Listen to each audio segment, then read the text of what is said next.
So a lot of people ask what species of wood this is. It is lace wood, and I call it tinting. Some people have asked if it's painted, and I like to say tinted only because I try to keep whatever I do where the grain still shows through.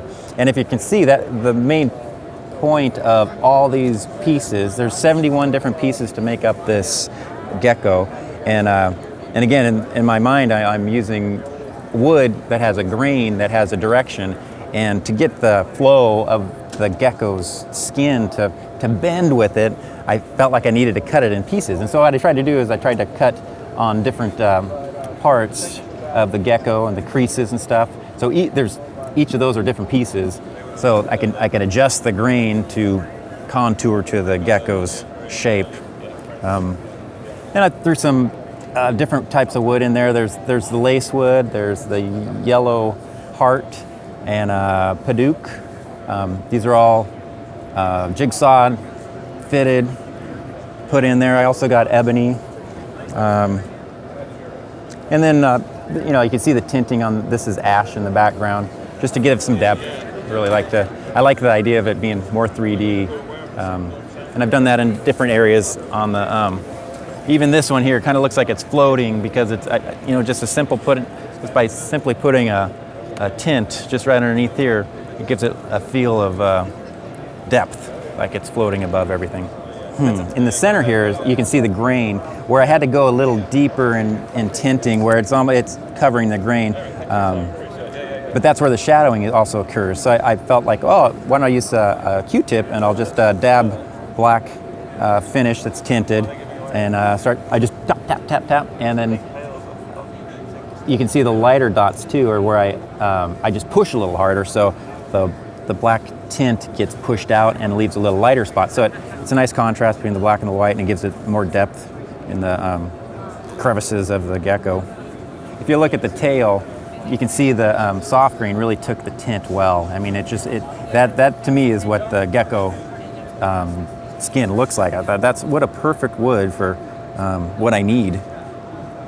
So the part I love about this is just figuring it out. It's the problem solving. How can I do this, or what could I do to make it happen? And then also you can see at the glare, all the pieces that I put together, the filler, or I don't know what it is, has sunk in and give it some definition. And at first it's like, it's changing. When I sanded it, it was flat, it was smooth, it was mirror finish. But since it's been stored in non-air conditioned or humidity controlled areas, it's changing, and that's fine. Questions that come up also are, what do you do about the different species and how they contract and differently? In this situation, there's nothing cumulative. There's not a lot of growth in any direction because everything is in different directions. Because what happens is I start off creating the puzzle, cut it all, make it all fit, and then I glue it down. But at that point, all the pieces of the puzzle have dried differently.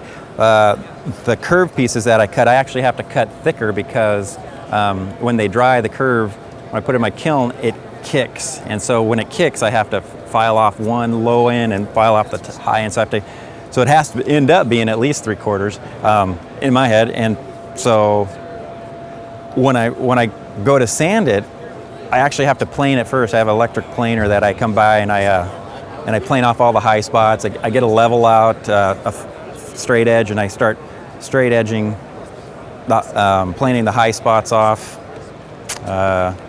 And then about the time I feel comfortable that it's flat enough, I end up putting a big machine on it to start cutting, getting it flat and smooth and pretty. And I'm very pleased. It's one of those where it's like, it's what I wanted, it's what I needed to accomplish.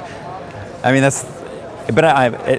with any project for me, it's like, okay, I'm done. Let's move on. Let's do something else. It's like, let's create something else. Let's problem solve something else. And one of the problems with the floor too is, like they said, I've had a couple people ask, would you take it out of the floor? This is a fake floor, right? This is representing what you built. I don't know. This was purposely made to go from Expo to surfaces to wherever. And in doing so, I had to create a system where there's a seam right here, and underneath there's a piano hinge.